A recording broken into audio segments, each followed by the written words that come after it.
আসসালামু আলাইকুম। আমার নতুন আরও একটি ভিডিওতে সবাইকে ওয়েলকাম করছি।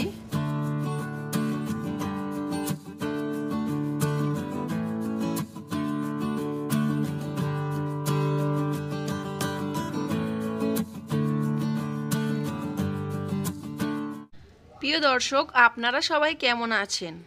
আশা করছি সবাই ভালো আছেন, সুস্থ আছেন। আলহামদুলিল্লাহ, আমরাও ভালো আছি।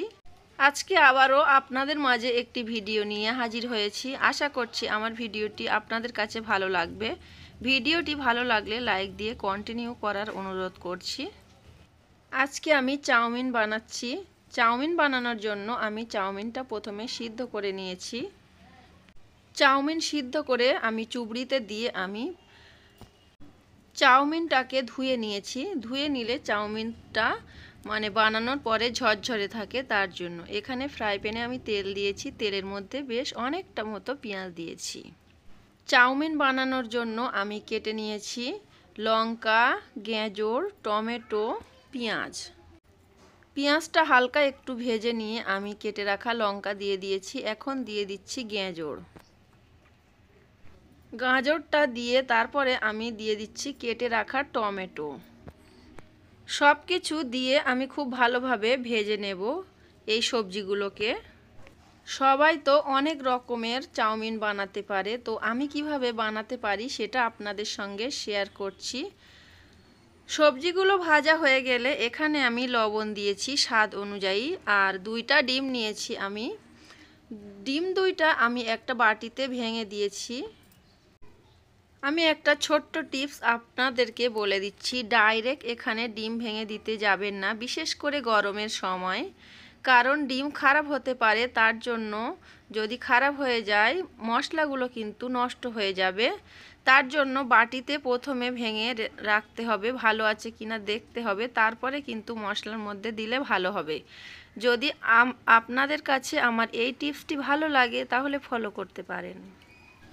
ডিম 2টা দিয়ে আমি খুব ভালোভাবে মশলার সঙ্গে দিয়ে ঝরঝরেভাবে ভেজে নিয়েছি। আর সিদ্ধ করে রাখা চাউমিনগুলো এখন আমি ডিমের মধ্যে দিয়ে খুব ভালোভাবে ভেজে নিচ্ছি। এখানে আমি দিয়ে দিচ্ছি সয়া সস। তারপর আমি এখানে দিয়ে দিচ্ছি লাল লঙ্কার সস। আরও এখানে দিয়ে দিচ্ছি ভিনিগার। তো সব কিছু আমি কোনো মেজারমেন্ট জিনিসে মাপিনি, আমি আমার অনুমান মতো দিয়ে দিয়েছি। 2 রকমের সস ভিনিগার দিয়ে এখন চাউমিনের সঙ্গে দিয়ে আমি চাউমিনটা খুব ভালোভাবে নেড়ে চেড়ে নিচ্ছি। আমার কাছে গ্রেভিযুক্ত চাউমিন খেতে খুবই ভালো লাগে।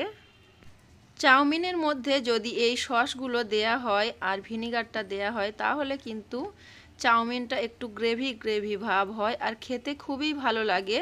তো আমি মাঝে মাঝে অন্যরকম করে বানাই, আজকে একটু অন্যরকম করে বানিয়েছি, সেটা একটু আপনাদের সঙ্গে শেয়ার করছি।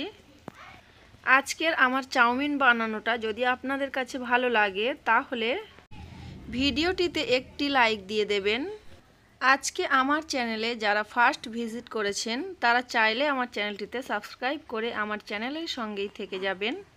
পাশে থাকা বেল বাটনের অল অপশানে একটু ক্লিক করে রাখবেন, এতে করে নতুন ভিডিও ছাড়া মাত্র আপনার ফোনে নোটিফিকেশন চলে যাবে। আপনি চাইলে সেটা সময় সুযোগ করে দেখে নিতে পারবেন। এখানে আমার চাউমিনটা হয়ে গেছে, আমি একটা প্লেটে পরিবেশন করে আপনাদেরকে দেখাচ্ছি। আজকের আমার চাউমিনটা আপনাদের কাছে কেমন লেগেছে চাইলে কমেন্ট করে জানাতে পারেন। চাউমিনের মধ্যে একটু কাঁচা পেঁয়াজ কুচি করে দিয়ে দিলাম, আর এখানে একটু টমেটো সস দিয়েছি। এই ছিল আমার চাউমিনের ফাইনাল লুক। চাউমিনটা কিন্তু খেতে অনেক মজা হয়েছিল, যদিও আমি খেয়ে ভয়েস দিচ্ছি তাহলে বলতে পারছি। তবে চাউমিনটা আমি বানিয়েছি রোজার সময়, সেটা আপনাদের সঙ্গে শেয়ার করা হয়নি। ভিডিওটা আমার ফোনে ছিল, সেটা আপনাদের সঙ্গে শেয়ার করে দিচ্ছি। কারণ আমার চুড়ি দেখে আপনারা বুঝতেই পারছেন আমি কিন্তু ঈদের পরে চুড়িটা চেঞ্জ করে ফেলেছি।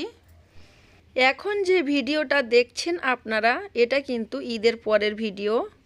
তো ঈদের মেহেন্দি এখনও হাত থেকে উঠিনি আমার, আর চুড়িগুলো তো পরে আছি, আপনারা দেখেই বুঝতে পারছেন। আসলে চুড়ি পরতে আমার খুবই ভালো লাগে, তার জন্য কিন্তু চুড়িটা পরা হয়। আর কোনো শপিং করতে গেলে প্রথমে চুড়িটা কেনা হয়। তো যাই হোক, ঈদের পরে বাজার এনেছিল, বাজারের মধ্যে ধনিয়া পাতা ছিল আর অনেকগুলো ধনিয়া পাতা এনেছে আপনাদের ভাইয়া। সংসারের কোনো জিনিস, কোনো শাকসবজি, কোনো রান্না বান্না কিন্তু আমি নষ্ট করি না কোনো সময়ের জন্য। কিন্তু একটা জিনিস আমার একটু নষ্ট হয়ে যায়, সেটা হলো ধনিয়া পাতা। আপনাদের ভাইয়া যখন ধনিয়া পাতা আনে, আমি হয় ফ্রিজে রেখে দিই, ভুলে যাই তরকারিতে দিতে, না হয় বাহিরে রেখে দিই, নষ্ট হয়ে যায়। তো এই রকমই হয় আমার। আপনাদের সঙ্গে ভিডিওতে ভয়েস দিতে দিতে কিন্তু একটা আইডিয়া আমার মাথাতে এসেছে, আপনারা কমেন্ট করে জানাবেন আইডিয়াটা কেমন। কিচেন রুমে আমি যেখানে রান্না করি তার সামনে যদি একটা কাগজে বড় করে লিখে দেয়া যায় যে ধনিয়া পাতা যেন তরকারিতে দেয়া ভোলা যায় না, এটা যদি লিখে দেয়া যায় তাহলে কেমন হবে? অবশ্যই কিন্তু আপনারা কমেন্ট করে জানাবেন। আমি ভিডিওতে ভয়েস দিতে দিতে কিন্তু এটা মনে উঠেছে, আর সেটা আপনাদেরকে একটু বলে দিলাম। অনেকে হাসাহাসি করতে পারে, আমারও হাসি লাগছে শুনে। তো যাই হোক, আমি ধনিয়া পাতাটা একটু বক্সের নিচে একটা পেপার দিয়েছি, আর তারপরে ধনিয়া পাতাটা দিয়ে দিয়েছি, তারপর আবারও পেপার দিয়ে এখন বক্সে ভরে ফ্রিজে রেখে দেব। আর যে আইডিয়াটা আপনাদের সঙ্গে শেয়ার করেছি, ওই আইডিয়াটা হয়তো কাজে লাগাবো এখন থেকে। তো যাই হোক, আমার আগেকার কিছু রেসিপি ছিল, মানে রেসিপি বলতে এগুলো আমি আমার চ্যানেলে আপলোড করেছি, সেগুলো ফটো ছিল, ভাবছি আপনাদের সঙ্গে শেয়ার করি। ফটোগুলো কেমন লাগছে, কোন ফটোটা কেমন লাগছে চাইলে কমেন্ট করে জানাতে পারেন।